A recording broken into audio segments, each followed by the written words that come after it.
Okay, I'm going to continue to try this particular method of looking at some of the notes that didn't record this morning when I was, or Wednesday morning when I was pre-recording this information for the class. So we were talking about torque, so we're going to continue our discussion of torque. And what we were doing was using primarily the meter stick as a model for looking at the various aspects of torque. And so if we're going to go back and redraw our meter stick and make it look, like this, and we had identified the center of mass to look something like this. And so what we'd like to do is we know that if we apply a force through that center of mass, call this force F, then that causes the whole meter stick to move as a unit, and that's what we were studying like in Model 1 and 2, because the whole meter stick would move as if it was a point particle.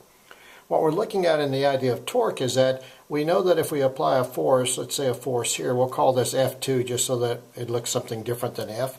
And if we pivot or pin the meter stick at its center of mass, that's going to cause this meter stick to tend to rotate in what we would call a clockwise rotation. On the other hand, if we apply a force at the bottom, let's call that F3, all these are the same forces, magnitude forces, but in a different location. Then if we pin this and we move the other two forces, that would tend to cause the meter stick to rotate in this direction, which would be counterclockwise. And so traditionally we call counterclockwise a positive rotation to be consistent with what we've seen in mathematics, and we call clockwise a negative rotation. And so that means that my torque, which could be written as the R cross F that we wrote earlier, can also, if we write it just as a magnitude, is the distance R times F times the sine of the angle. And we haven't talked about the angle yet, but we have this other stuff. So what do we mean by R? R is the distance from where the axis of rotation occurs, in this case the center mass, to where the force is applied. So in this example, this would be my R distance. For a meter stick, if this happened to be in the middle of the meter stick, the midpoint at 50 centimeters, and this force happened to be at the very top or the very end of the meter stick, then at the 1 meter mark, then this distance R would be half the length of the meter stick, or 50 centimeters. Similarly, that would be true for this R as well.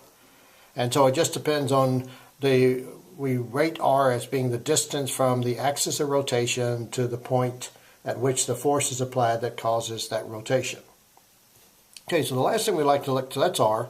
We already know what an F is. Let's look at what the sine of theta is. So we could use another example to talk about the sine of theta.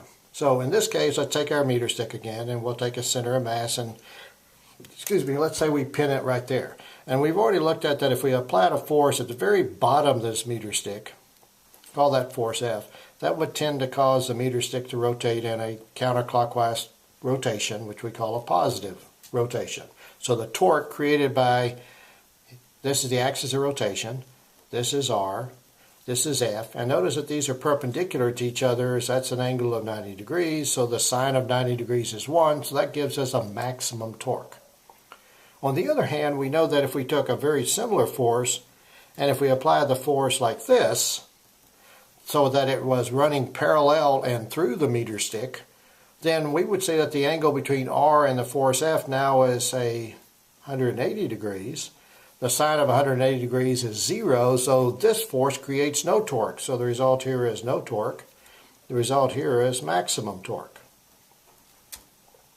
And so we could see that something in between, let's say that we apply the force like this, same magnitude force, just, but now let's say it's at a 45 degree angle or 135 degree angle, however way you'd like to look at it, 45 from this side, 135 from this one, then the sine would be of 135 or 45 degrees, which is like 0.707. So this is 70% as efficient as this force because it's at an angle. And so that's what the sine of theta allows us to do, is that when we don't apply a force that's directly perpendicular to, in this case, the meter stick, then we would have to account for what portion of that force is actually causing the meter stick to rotate.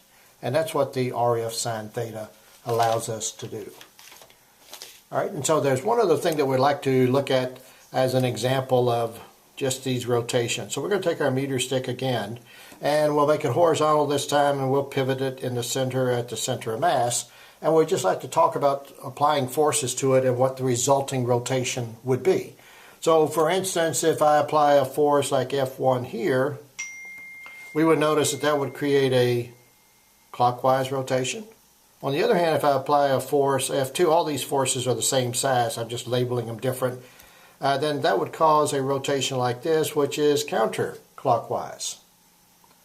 If we apply a force here, let's call that F3, that's going to tend to cause it, because everything's pivoted around the center of mass, which is the axis of rotation, that's going to cause a counterclockwise rotation. If we apply a force here, that's going to tend to cause the object to rotate in a clockwise rotation. So it matters where we apply the force, whether we apply it from the top side or the bottom side, all those, but all we have to look at is what the tendency of the object to rotate would be, and that creates the direction of rotation as a result of this torque being applied. So this is our second lesson and our quick lesson in torque, and we're going to look at some other ideas in a later video.